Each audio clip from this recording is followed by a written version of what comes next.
trying to fool a computer program with the old 3-card Monty. It's Feature Please, a hateful voyage through the Delta Quadrant. My name is Joseph. And my name is Joseph, but I've got a bigger combat. Before we discuss the size of your comm badge, Peter, which is both the length and the girth is quite impressive, I want to start by letting our audience know that we're going to have our usual spring break period here. As is traditional, every year for this show, I have to indulge your patience because I do have a real job that pays real money, and it requires a lot of my time in the month of April. So you'll be hearing this starting on April 8th of 2021. You will next hear from us actually on May 6th, when we will release To the Wilds, our previously Patreon exclusive episode that explores our thoughts on Lower Decks. And then the week after that, we'll continue on with our regular Voyager episodes. I appreciate everyone's patience. I won't go into details as to why this period is always so busy for me, since that might be just a little too much information for the internet. But suffice it to say, I'll tell you why it's going to be too busy for me is I'm spawning again. Yes! Casey's already deeply with child at this point for number 3, man. There's going to be more vomit all over the place, so I will be broadcasting when we do our early May episode with like fresh baby puke. It'll be very exciting. So we've got stuff going on, and we'll see you again on May 6th, and then really see you again on May 13th. So thank you for your patience. Enjoy getting your vaccines and stuff and going out and seeing the real world and the aftermath of that. You can just rejoin us after you realize that's not so great. But we have other things to talk about also before we get to the episode, man. This has been real exciting, earth-shattering events. I beat Breath of the Wild for Switch, and I am so proud of this. Man, that was a long time coming. I remember you telling me you bought that for Casey 4 years ago. Yeah, it was a big investment for me to like see an open world game like that and be like, I'm going to get it. I'm gonna start this. Like, knowing the Herculean undertaking that is to like really beat a game like that. I got all the outfits. I beat all the divine beasts, and then I finally went into what I felt was a very underwhelming fight with Ganon in old Hyrule Castle. Ganon is a face roll if you actually went and did all of the bosses. Like, he's only hard if you skipped any of them, which you can do. I thought the mechanic for like the shield deflect, which they didn't really reinforce at the rest of the game at all, was shitty for them to make it like pivotal to that final fight scene. But yeah, I mean, typical Skyrim and any other game like that. Like, you go in like all geared up, and the last dude you beat the fuck out of him with a master sword, and that's pretty much that. They do give you the opportunity to refresh your memory on the shield deflect thing with the robots that are kind of stock the outside of the castles. They're trying to remind you to do that, but is that what that is? Yeah, because I just shot them all in the eyeball with an arrow and then beat the fuck out of them with with the master sword.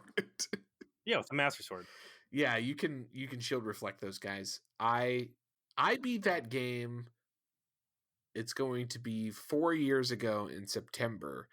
And I know that's the case because I beat it while I was literally in Japan. So Stevie and I, when we did our honeymoon, I sweated out being an Uber driver, no shit, to pay for our wedding and then our honeymoon, because she said she wanted to go to Japan, and I am, if anything, a provider of the things my wife dreams of, with great pride, I should say. And so we went to Japan. It was a great trip. Did a lot of great stuff, and we were in literally a hot springs traditional rural Japanese hotel and just chilling. And I pull out the Switch. I'm like, I think I'm finally going to beat Breath of the Wild. And I chose not to go beat one of the bosses. I only beat 3 of them, and I just went and steel man the last boss. It took me, I think, 3 tries, and I actually got him on the 3rd try. So I didn't get the best ending. I'm like, oh, I should go back and beat the last boss and then beat it again. And I never have.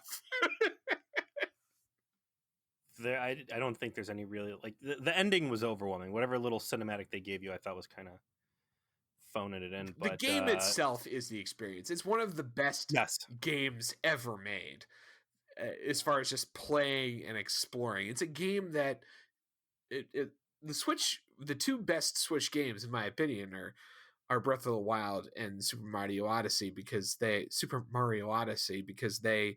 really just give you the joy of exploring. Like, I have never had a smile on my face the same way as playing those games, and that's special. speaking of exploring, I forget that you were doing your Uber driving to fund that honeymoon. I did my Uber driving stints just because I enjoyed heartbreaking stories from prostitutes. Yeah, I mean in my that backseat. was like B. That was A, pay for the for my That's wedding. the B plot. The B plot is horrific stories from hookers. Literally, my first night, full night driving for Uber, and this must have been 5 or 6 years ago, was end of the night. I picked up a hooker who told me about her whole night, and I'm like, this is what you get at 2:00 in the morning. I'm getting it. I'm getting the full experience. I did literally the Bob's Burger thing when I came home. I was like, I think I'm a pimp now. Speaking of pimping and making that bread, I think that we should probably make mention, since this whole thing's built around Voyager. There's a Star Trek Voyager documentary that is in the works. What? I guess that DS9 documentary made some cash, huh? Well, as I understand it, this is the largest crowd-funded documentary ever. It's on Indiegogo. They are currently sitting at 1,271,000. What's the name of it? Star Trek Voyager documentary. Oh man, that's very inventive. Mm-hmm. I don't really know too much about this thing. It's been in my news feed, but I've been reluctant to click on it because I've got enough of my life wrapped up in Voyager, and I didn't think I was going to see any funny memes there. So apparently it was it's called To the Journey, which I did not know, and yeah, it ended. Oh, is it over then? Yeah, it looks like it's over. No, yeah, it's over. No, I'm sorry. It's one of those ongoing ones, I think, because it long since met its requirement. But yeah, man. Is one of these stretch goals divulge why Jennifer Lean was actually fired? Jesus, God only knows. I'm sure if you're gonna do this, you're gonna have to touch on that at some point. It seems like it's the same people who did the DS9 one and For the Love of Spock, which, by the way, is on Netflix, and I have not watched it, though I have considered it. Garrett has teased that when they get towards the end of the season, they are going to specifically address the Harry Kim versus Kes departure. I don't think he can give the true answer. And speaking of Delta Flyers, real quick, I did catch up with the infamous False Prophets, which is, I maintain, one of the worst episodes of Voyager of all time. And I'm pleased to say that, per our fans' reports, Robert Duncan McNeil has the good taste and decency to condemn the fuck out of that episode as well. Like, I have not seen him go balls deep in the hate like he does for False Prophets, and it is something to behold. I have it queued up for listing next time I go to the gym, which will probably be in a couple days here, because drank some alcohol this evening, and I would love to know some details. You know, they've got a format to that show, and they save their thoughts at the end. They get out of the rewatch, and just right off the bat, he's like, 2 out of 10. This is terrible. I'm friends with everybody who's involved in making this thing, but everybody did a bad job. Like all the stuff that these guys are usually like, no, man, set design was great. Like, it's just fuck this guy and fuck that guy and fuck this thing. Really? Very refreshing. Oh yeah. Okay, so here's I was reflecting on this. You would think that False Prophets spiked his drink at the bar. The venom that he's got for this thing. Yeah. I'm a little surprised because that episode is bad shit and it is worthy of hatred on the basis of the script and the premise for sure, right? It is the one of the most bafflingly written episodes of Voyager that we have ever seen. I would consider it maybe third place, only behind the two giant "what the fuck" with an exclamation point moments that is Tuvix and Threshold. However, honestly, like the idea of the two Ferengi grifters wandered accidentally into the Delta Quadrant, and the actual like Ferengi characters, some of the stuff in it is fun. It's interesting. I enjoyed reviewing it with you. It's just the premise of the episode is so innately flawed that there's this giant door to go home that they just never take because the plot says they can't. That is so infuriating about it. What's It's not interesting, bad in the way some of the truly bad episodes of Voyager are, like Twisted. mm, go back and listen to our coverage of that one, which I believe we called Underboob for Days. Like, I remember being pretty angry, upset with that episode as well. And what I'm enjoying out of the Delta Flyer episode, specifically to that, is I talk to you, you talk to me. We're both Trek fans, and even though this is my first watch through for Voyager, there's that foundation of Trek that we can go back to and say, hey, here's established canon, here's stuff they did in Next Gen, here's the world as we know it in Trek, and here's how Voyager's interacting with it. Robert Duncan McNeil, particularly, is an actor, is a director. You know, he's not a Star Trek fan first and foremost, right? And a lot of times when he's reviewing these episodes, it's an outsider looking in. Even though he was there and he was a part of the machine, he doesn't look at it with fans' eyes. But at this point, he's got a different perspective now. Right, but at this point, like, he's got enough of these Voyager episodes viewings under his belt that he's starting to build like the world in his head. He's getting back into it. It's sucking him back in. It's not sucking him back in. It's exposing him from the first time as a viewer, right? Ooh, okay, yeah. And like his neck beard is starting to grow. You know, his cackles it's such a precious moment raised. to see it happen.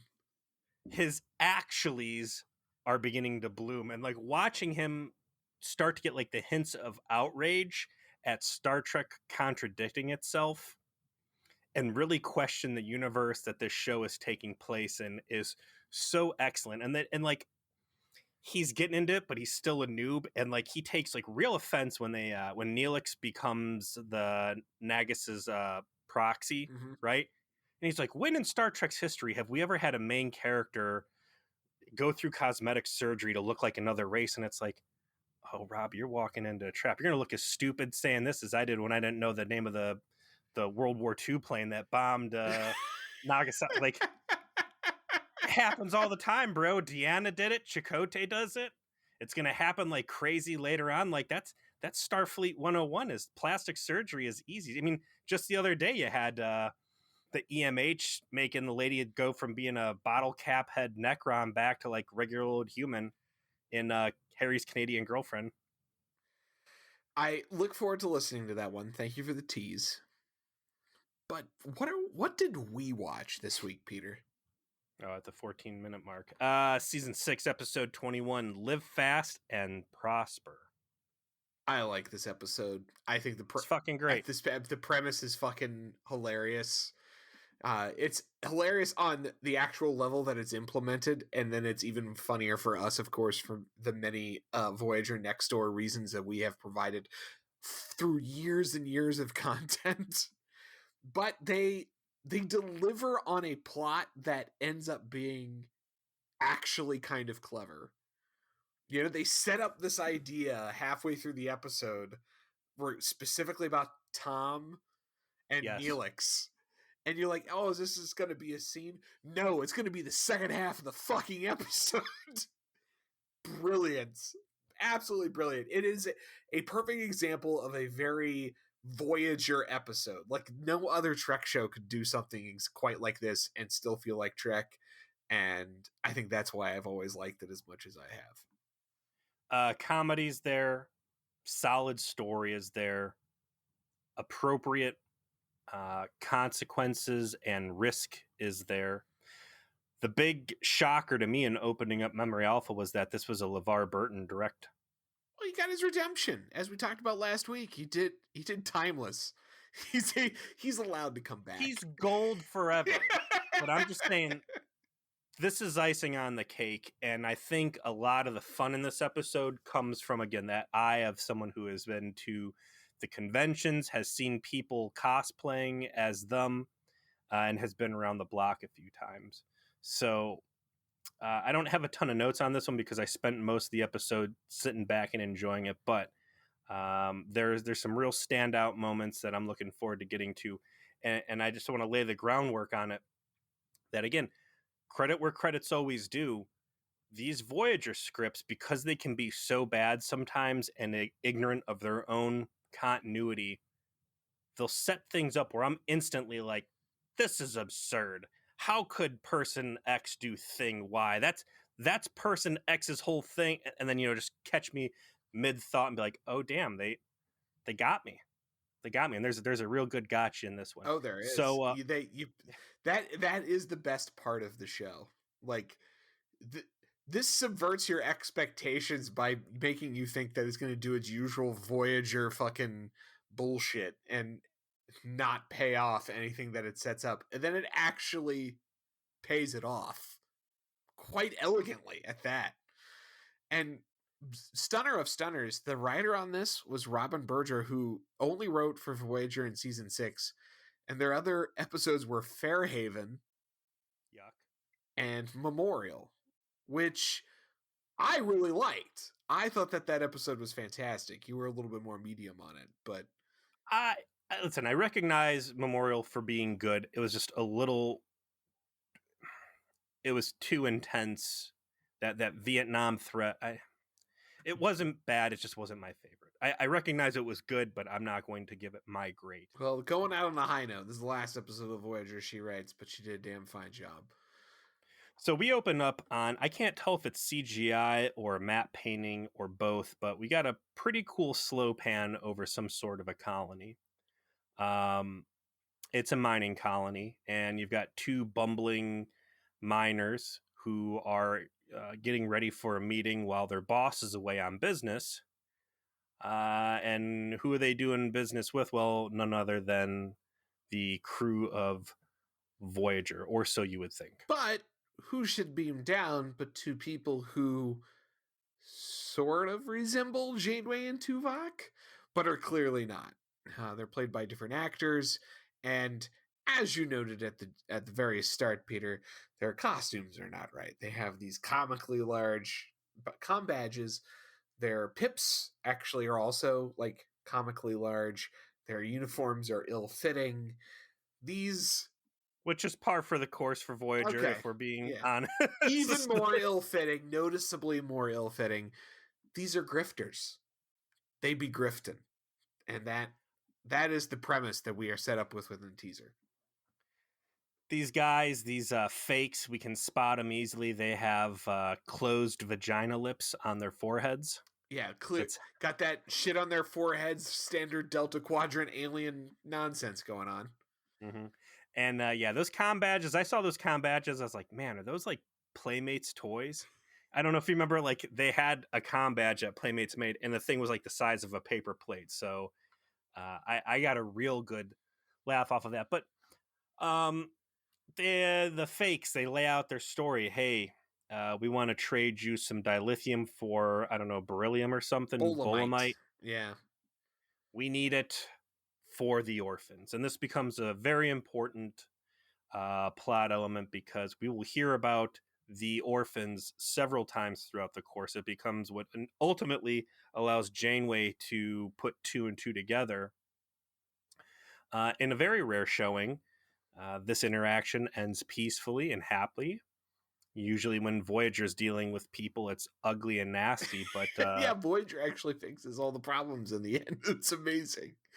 Yeah. The cool part about the grifters that you see off the top is that they seem to like have Voyager shtick pretty cold. You know, they talk about they're from Earth. Janeway's from Indiana. She grew up on a farm. Like they know shit, right? They set that up right at the beginning. And Fake Tuvok in particular is super in character. This guy is full immersion. yeah, he's method. He's a method actor. He is not breaking character. No OOC for him. Respect, by the way. Absolutely. It's hard to do. He starts falling in love, I would say, to a certain that makes the ending interesting. I really figured that this guy was gonna like turn coat and throw in with Voyager, like having become a secret fanboy. Spoiler, he just gets shot instead. But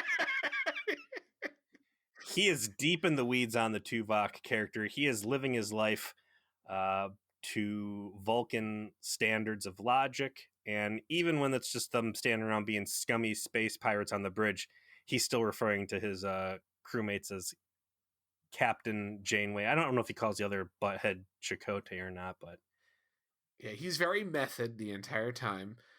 And the main character in this crowd is actually named Dala, played by Catelyn Hopkins, I believe is the actress's name, who apparently also did a scene where she played fake Seven of Nine. There's like a single picture of her in the Seven of Nine outfit, which they cut the scene for time, which is too bad. I'd love to have seen her impersonate Seven of Nine. But anyway, they do this weird deal where they're going to trade dilithium for bolemite with these miners. They beam back up to the Delta Flyer, which is just like a rust bucket ship that they have said it's the Delta Flyer, and they're greeted by the third member of the crew, who in one scene actually impersonates Chakotay. And they're clear grifters. They're con artists. They have, for whatever reason, picked up on Voyager shtick, and they're going to planets and making fake deals with them. And we see that manifested here when they are going to make into the exchange for the bolemite, and they beam the bolemite up, and they're going to beam dilithium down, and then suddenly there's an ion storm, and they can't beam things. It's classic take the payment via PayPal for the shipment, and then for some reason nothing gets shipped type of scam. well, unfortunately for these space miners, they're not doing their transactions through PayPal, and they have no ability to reverse transactions, so they get straight fucked. I would be remiss if I did not bring this up. While we were talking about certain characters being portrayed multiple ways, we get not one, not two, but three distinct separate uses on three separate planets for our beloved cave system in this episode. That is very true. When they broke it out, my initial working title for this was going to be 2 caves, 1 episode. And when they broke the final set of caves out at the end of this, it blew my fucking mind, man. I was in another level of bliss. Every configuration of the Caves of Hell set was used in this episode. No cave was left unturned. They used all the caves of the buffalo. Yes, they did. You can see the DNA of so many other episodes in how they structure this. You can see Space Spider Asteroid, in the final scene. You can see the episode when actually it's Tom and Neelix are stuck in that cave and have to deal with the really good prosthetic raptor baby and everything else. That was the first time the caves were used. Was that parsimonious? No, it was Partuition. Partuition, yeah. Was Frakes saving a absolute absurd episode idea from the dustbin of history.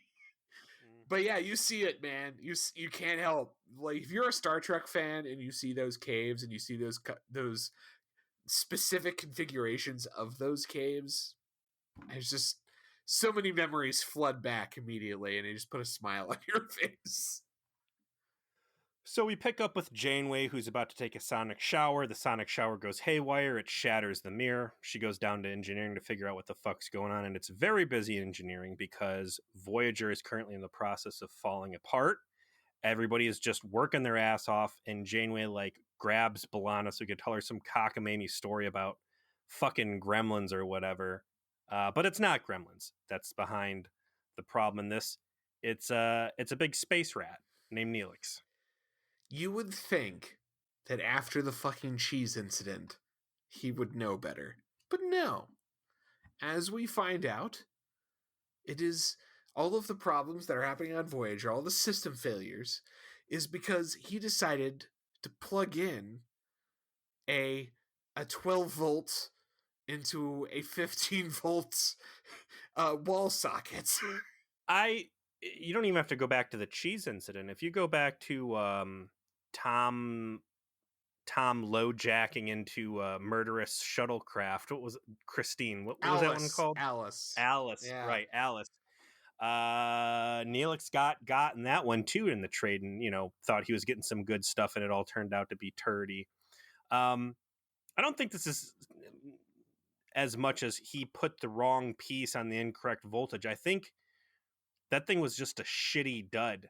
It was dripping in green fluid. Like, Neelix, buddy, I know you're not the most hygienic motherfucker on the ship, but are you fucking kidding me? Like, oh, this green slime encrusted power coil seems like an excellent thing to install on my state-of-the-art Ferrari Federation starship here in my hobo trash can fires, where I've literally poisoned every biological component in the past. What could possibly go wrong?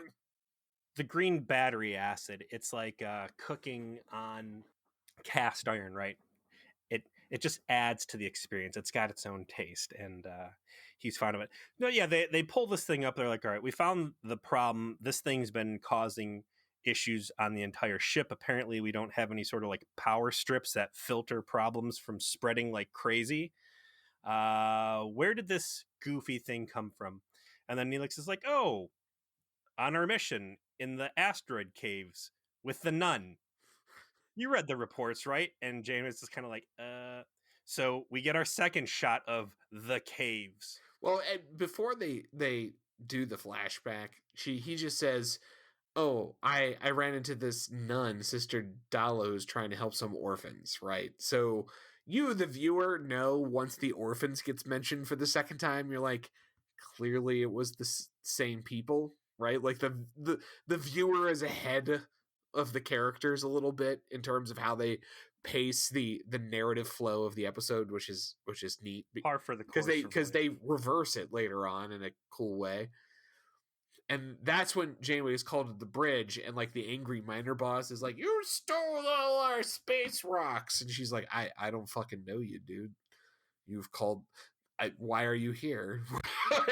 New phone. Who this? Yeah, I have no idea what you're talking about. And she's like, "Let's be diplomatic about it."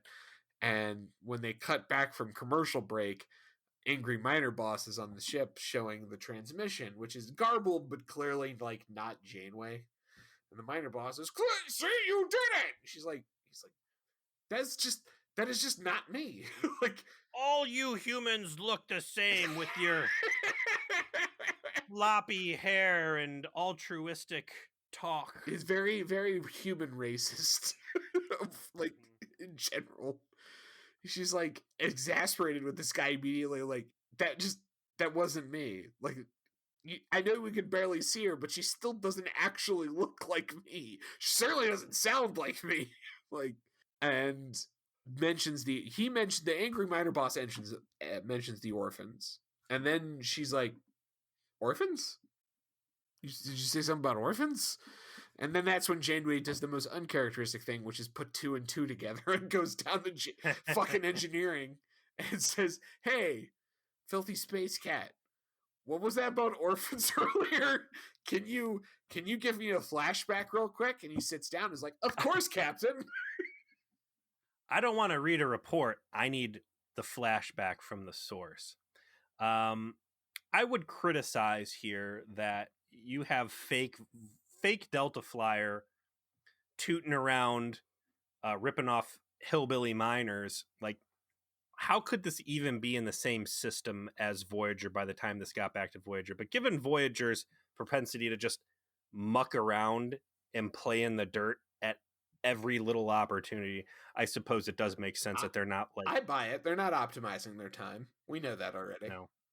no. So she gets Neelix in there, and he starts recounting the story.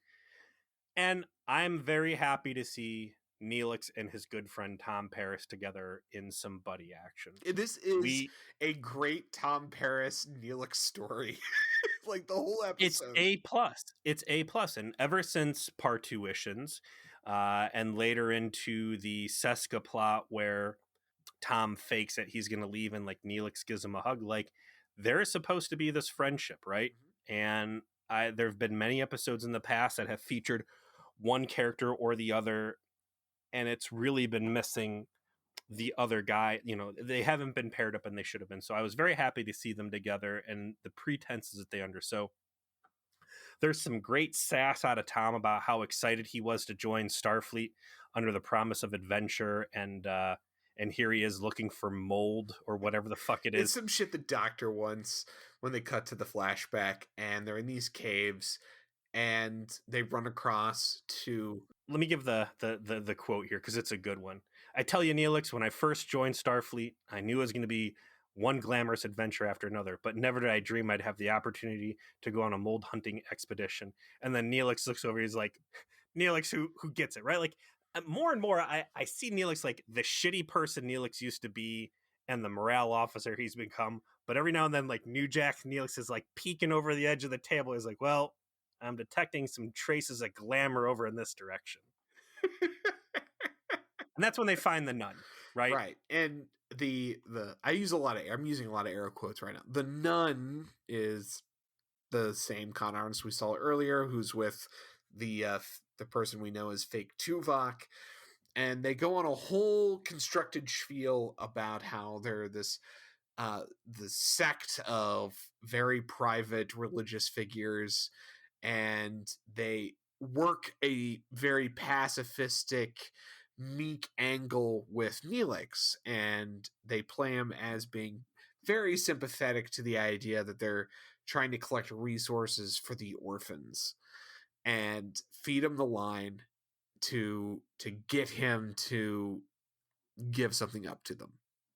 Now, meanwhile, you got Paris in the background, who will also, ultimately got.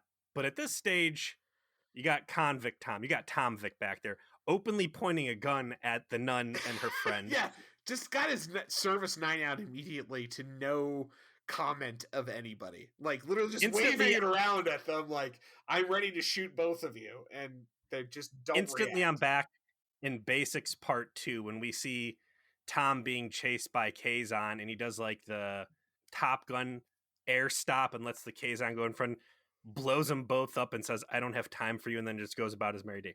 Tom kills people. Tom does not care about life the same way an actual Federation officer does. But I'll shoot this nun. I will shoot her.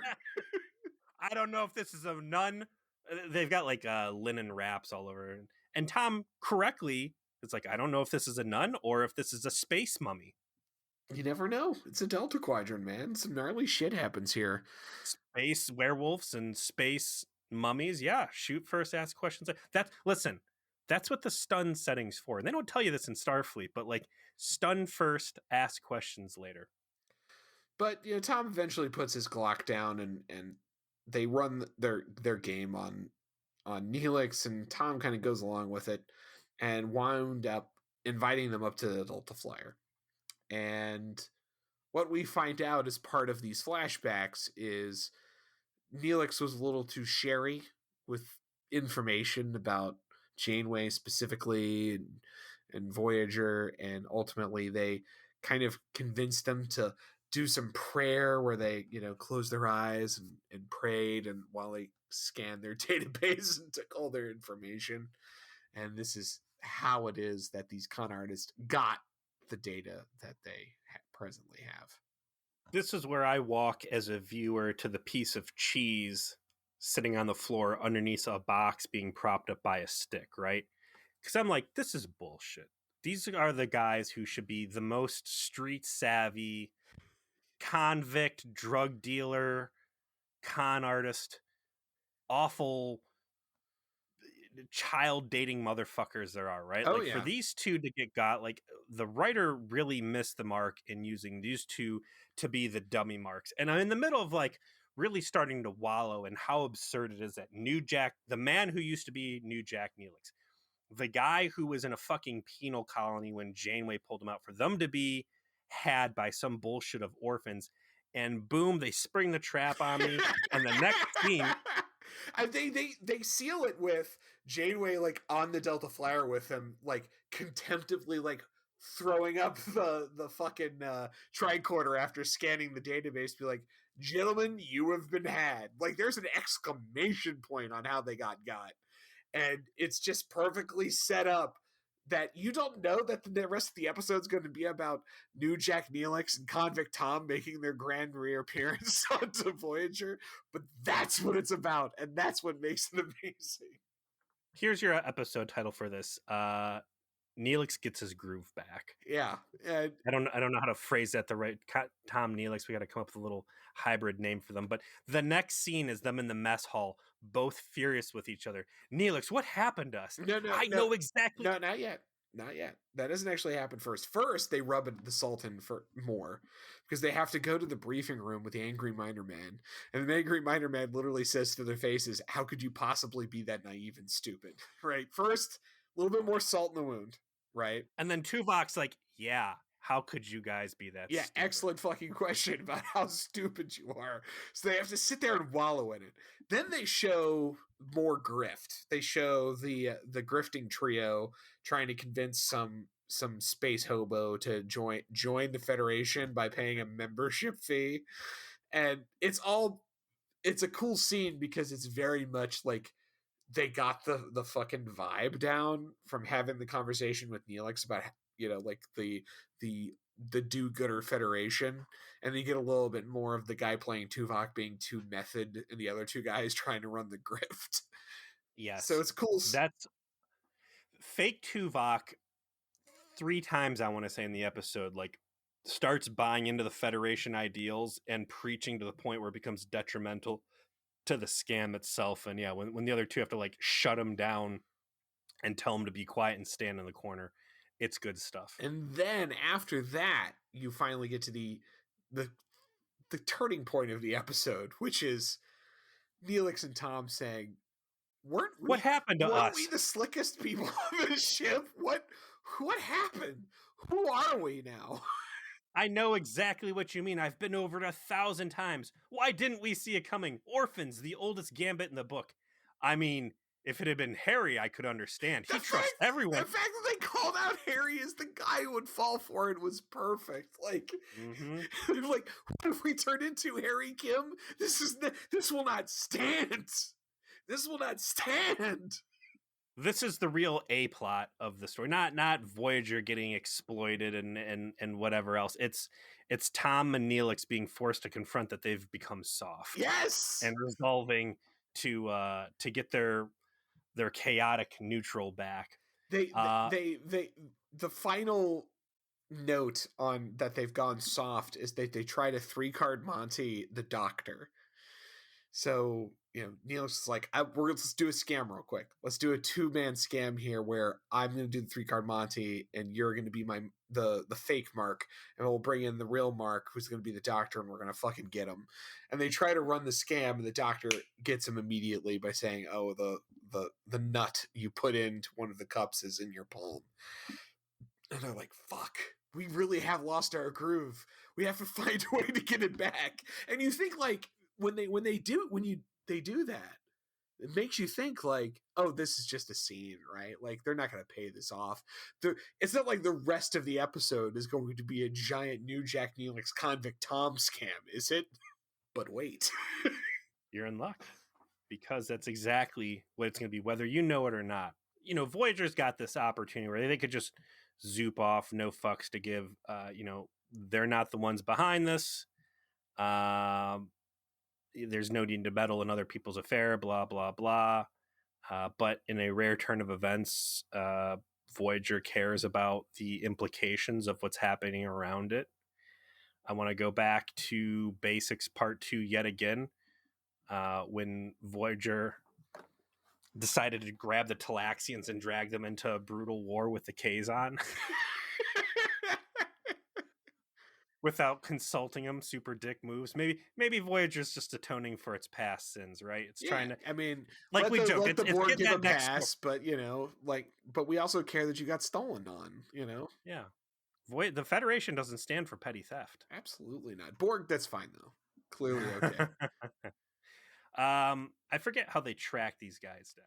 Oh, so they kind of run across them when they are having beef with the ship they sold the photon torpedoes to that we saw them running the grift on. They like pick up their engine signature or something like that. Something real basic. They're going around trying to scan for their warp signature because the head miner gave the information when they agreed to work with them, and they track them down that way. And they're in the middle of beefing with this guy they scammed, and he's got him in a tractor beam. And there's of course a breakdown of communication. Space Hobo is like, I'm mad, you're clearly at fault. And Janeway's like, listen, I know you've been out and up, shooting happens. And the end result is the fake Delta Flyer gets away, but fake Janeway has been beamed to the brig. And so Janeway and Tuvok go down to the brig, presently armed by a smoldering catcher guy, I'm sure you noticed, and to interrogate her. And they try and run some very weak game between the two of them on her about how they're going to send her to like the worst space prison, like worse than the chute, where you get psoriasis of the liver, I guess, or something. Like It was no, it was psoriasis. Yeah, it was psoriasis. It was because Tuvok was trying to improvise. He just couldn't come up with shit.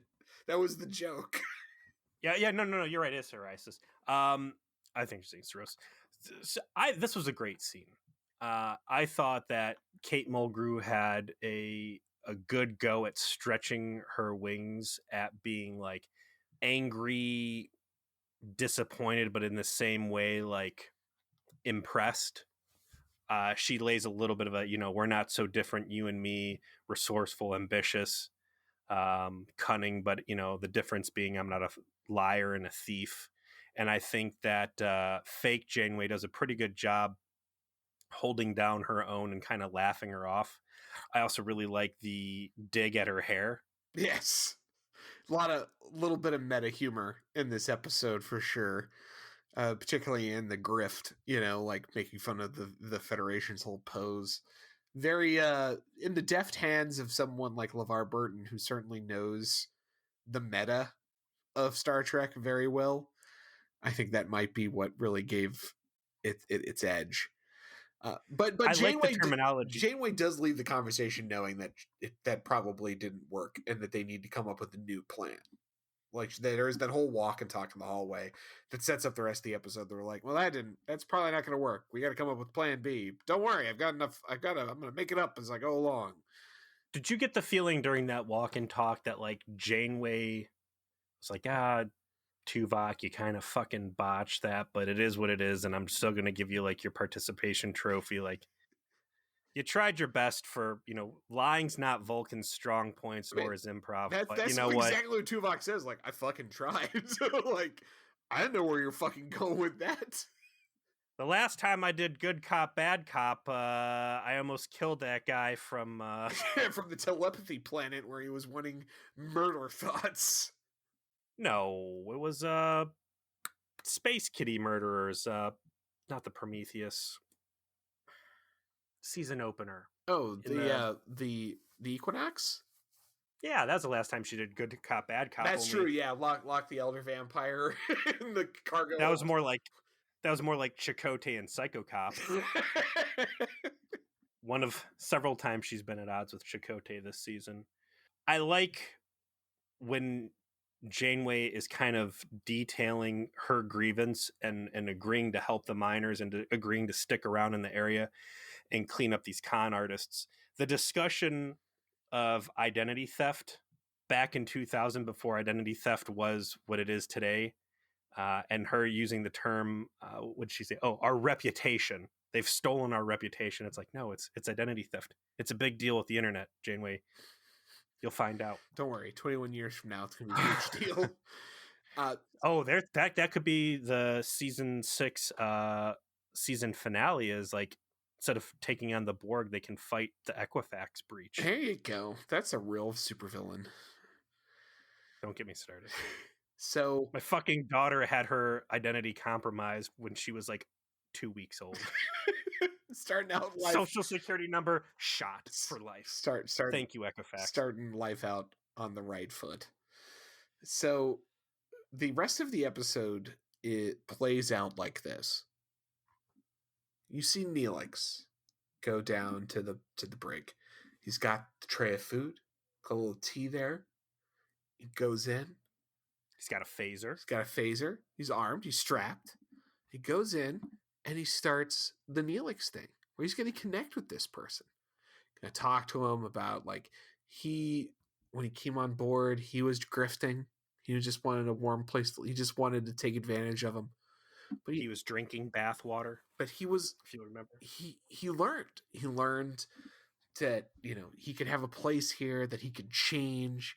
It's but this space friendship is magic. It was the standard Federation pitch, right? And it is so perfectly and sincerely delivered that you, as the audience, do think that he's there to deliver the pitch, right? Like that. This is what happens in this episode of Voyager. This is what happens in Star Trek. You got Neelix. He goes down there. He tries to convert the villain to not being villainous anymore, and that's what's going to happen here. But they have a great conversation. They talk about her childhood. You think that he's getting through to her, but all of a sudden, oh, let's have some of that tea. Oh no, oops, there was a mistake. Oh no, judo chop to the back. I'm gonna take your gat. I'm gonna shoot you. I'm gonna shoot the guard, who's no longer a Smoldering Catcher guy, because it's time for someone to get jabronied, and that means Smoldering Catcher guy is not gonna be the guy that gets got. He's out. That's not in his contract. So it shoots some poor other schmuck, and then suddenly she's loose with a gun. She's wandering the halls, and she finds her way to the Delta Flyer, and she gets on the Delta Flyer and flies away, and Tuvok's inept security somehow doesn't stop her. Again, false prophets. We're not seeing anything that's not believable for Voyager standard. I want to go back to the dedication to the Federation playbook. When she busts Neelix in the back, it's with the Kirk double axe. Oh yeah, double hand. It's the classic Trek fight maneuver, right? Like Space Kung Fu Mastery 101. I'm going to say on record, I knew it was up at this point. I can smell a new Jack Neelix when I see one. Really? I'm impressed that you smelt it then. When I saw Tom and Neelix getting stank about it, like, again, this was the real plot for me. Like, when I was like, oh, these guys shouldn't be oh, wait, they are. And I was like, okay, here's the real story. And I'm like, New Jack Neelix is on the fucking case. There's going to be some fuckery here. When they do the weird cutaway to the bridge and no one's doing anything about it, I figured that would have been your clue. But if you knew during the scene with Neelix that he was up to something, that's quite clever of you. Especially when I saw the gun on him. Like, it's Neelix has grown on me immensely, and I saw this one coming. So it's a plant, right? Mm-hmm. And we'll find out that it's a many multi-stage grift that Tom and Neelix have planned. I want to be there for the staff meeting where they've got security guy and they're like, all right, listen, we're gonna send the space rat in, and he's gonna have a phaser, and he's gonna like cheese it up, and then he's gonna lose control of his phaser. Here's the thing, Tony. We need you to take one for this. We need you to get shot. Now, listen, it's going to be set to perma stun one. So when you get shot, you got to sell it. You got to like fly back like you've been blown away. Like, we promise it's going to be cool. And he'll be like, why is it got on me? Why can't it's fucking Ayala's shift? Like, why are you pulling him off and putting me on it? Listen, Tony, ever since you let the fucking Ferengi go, you've been on Janeway's shit list. False prophets, right? That means if someone needs to get shot for a grift, it's not going to be Ayala who's getting shot. Did Tony, Ayala let unarmed Ferengi get away? Did it make it so that we couldn't get home 4 years ago? I think not. Tony, I'm telling you, one way or the other, you're getting shot. You don't want to do this assignment, you're going to be permanently assigned to engineering. And the next time the Queen Board goes through there with the compression rifle, there's no guarantee it's permanent stun. All right. You want to get shot off the sky bridge and fall and break your back like the other guy? Or do you want to take a nice soft one here from fake Rainbow? That should have been our fucking intro skit, is that briefing meeting. Oh, what a lost opportunity. The security briefing. Oh, man. It should have been the guy from Lois Dex in there, the real asshole that murdered the dark matter thing. Like, this is how you get back on. Yeah, crewman Heron. Like, okay, Yeah. man, this is how you're making up for your murder. This is how we... Or, hey, grab some of the Equinox crew members. Could have been blonde engineering lady. So many good opportunities. You just see each and every person who has sinned on Voyager have to try and stop them and get, like, rolled. Make it Naomi Wildman. That'd have been fun, right?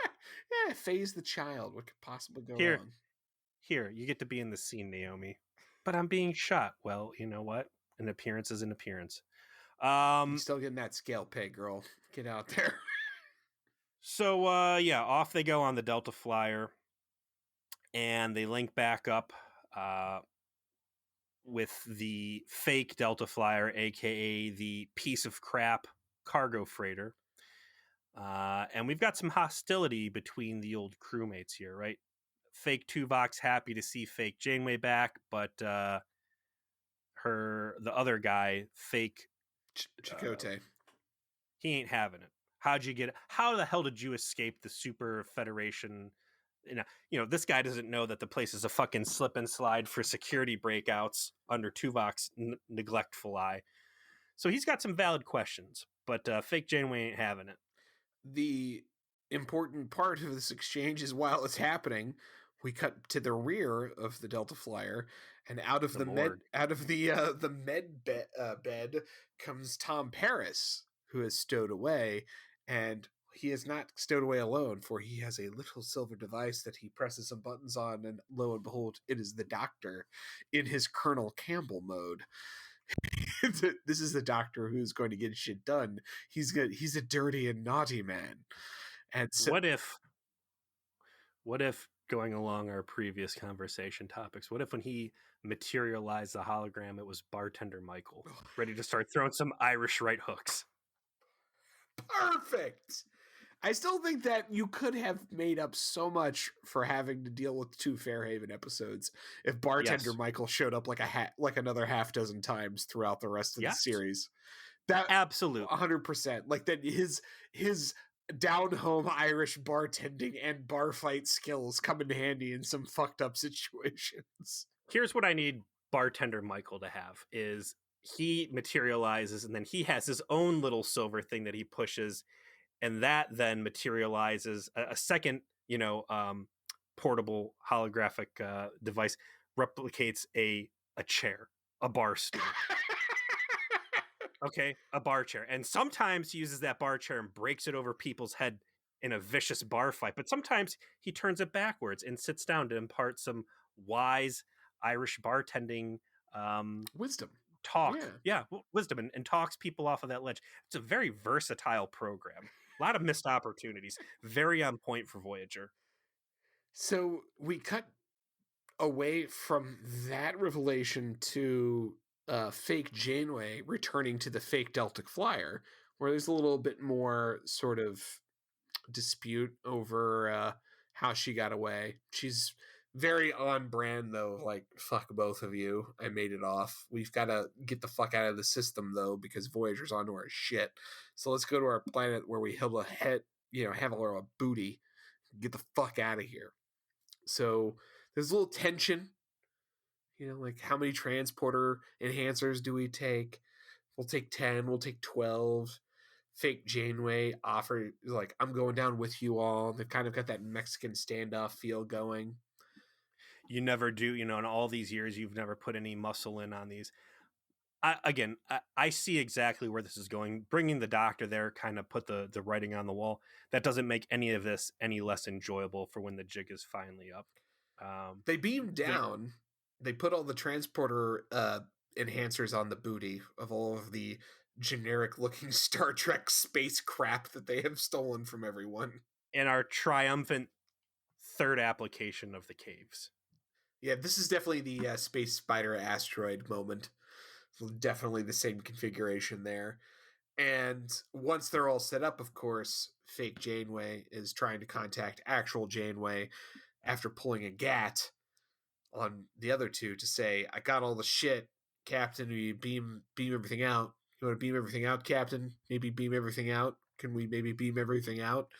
Not getting outnumbered. Getting a reply. 7 of 9 is trying to like beat all the interference or whatever.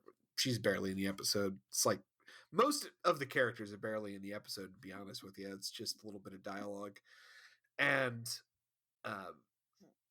fake Chakotay tries to pull his gat, gets shot, and when fake Tuvok pulls his gat, he actually shoots fake Janeway, and that's when we get the full picture, which is passes right through. And why is that? Because this is the Doctor, of course.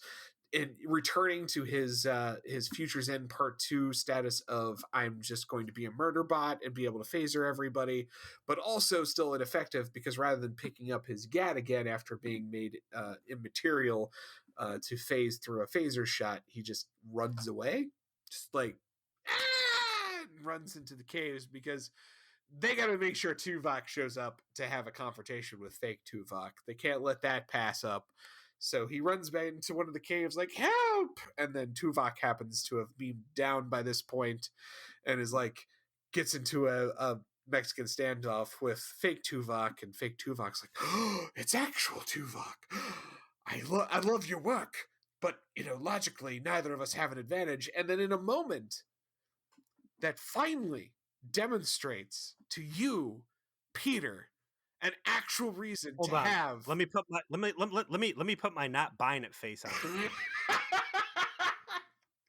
Proceed. Despite your not buying it face, in a moment that finally gives an in-character, on-screen reason to specifically have arm-based flashlights.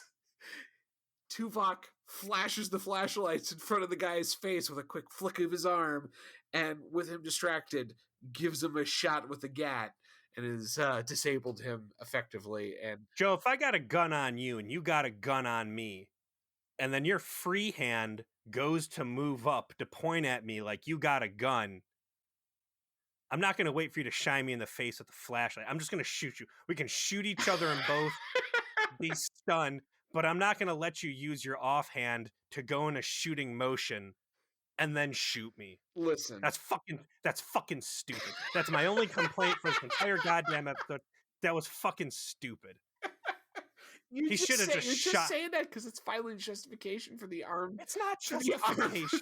Your hated flashlight armband. I hate the flashlight on a hair tie. I hate. It's stupid. That scene's fucking stupid.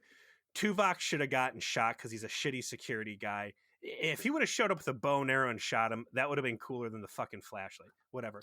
The real story here is the Doctor can hide his mobile emitter. Yeah, apparently, if he's impersonating someone else, it doesn't appear on his clothing. That's right up there with, oh, by the way, we have subdermal communicators. Yeah. We have. Why does everybody not have a subdermal communicator? Why would the Doctor ever show his Achilles heel if he could hide it? Like, whatever, I get it. I've asked the question a million times before, but it works. It was predictable. I loved it. I love the line delivery that fake Janeway was giving, where it was like hey, let's go get the stuff, not the stuff that's on the planet where I noticed. It was all open-ended enough that he just kind of like nice, FBI sting language there, right? Mm-hmm. Entrapment, I guess, would be the way to put it. So by the end, all three of them get gunned down, and the day has been saved. Yeah, and, the cute ending is that they are back in the mess hall. They're doing 3-card Monty with the Doctor again. The Doctor says, "Come on, guys, I'm onto your game. I'm a computer program. I've got computer program sight. I just shot somebody. I've just probably murdered someone again, and that shits up your right arm." And they reveal, no, It's not on my right arm. It's actually in Tom's hand. They did the handoff with the little sleight of hand. You didn't see that coming. And the doctor, is frustrated and goes away. And then Neelix and Tom, have that the head nod moment. Like, we still got it. And that ends up actually being the purpose of the episode. It takes them 30 minutes to get to the actual episode, but that last 15 minutes is fucking awesome. We're still slimy. Oh yeah. Oh yeah, we still got it. We have New Jack Neelix and Convict Tom. They can make appearances when they need to. It's all right.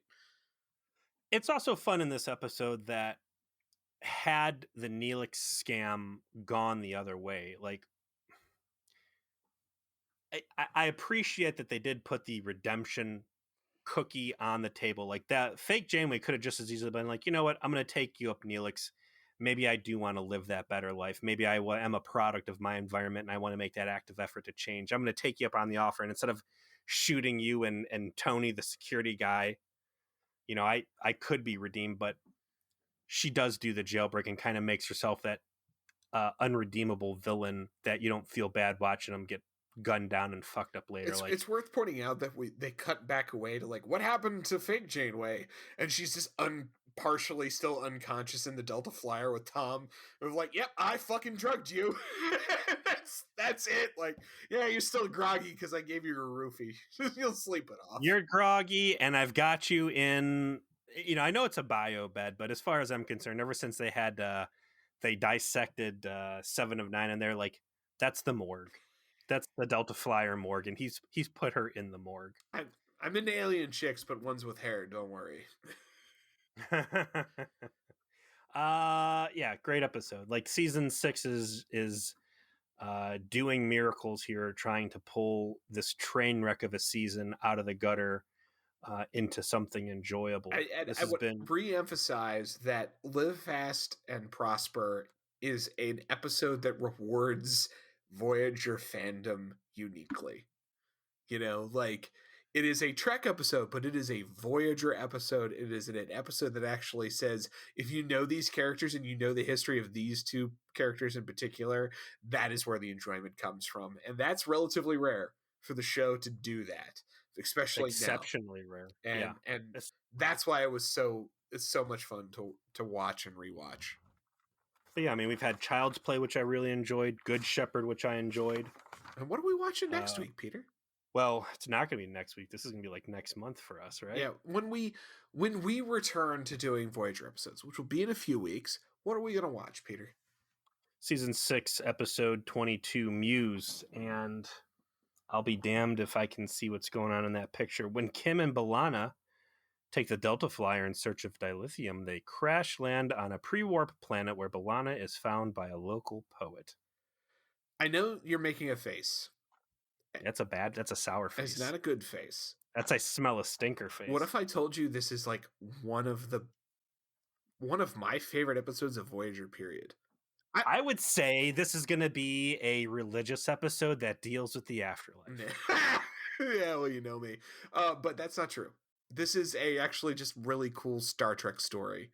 And I think that it is one of the more meticulously constructed sort of like worlds they put you in for this one. And I'm looking forward to this one being on our way back. Like, season 6 is not gonna go out like a lamb. It's going out like a lion. And this is another example of that. I think you'll like it. I really do. Well, I'm looking forward to it. I think the last time we took a long break from Voyager, we ended on Living Witness.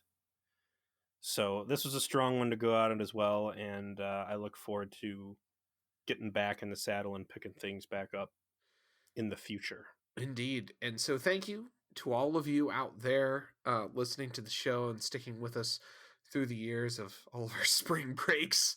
I really do appreciate it, and we look forward to rejoining you soon.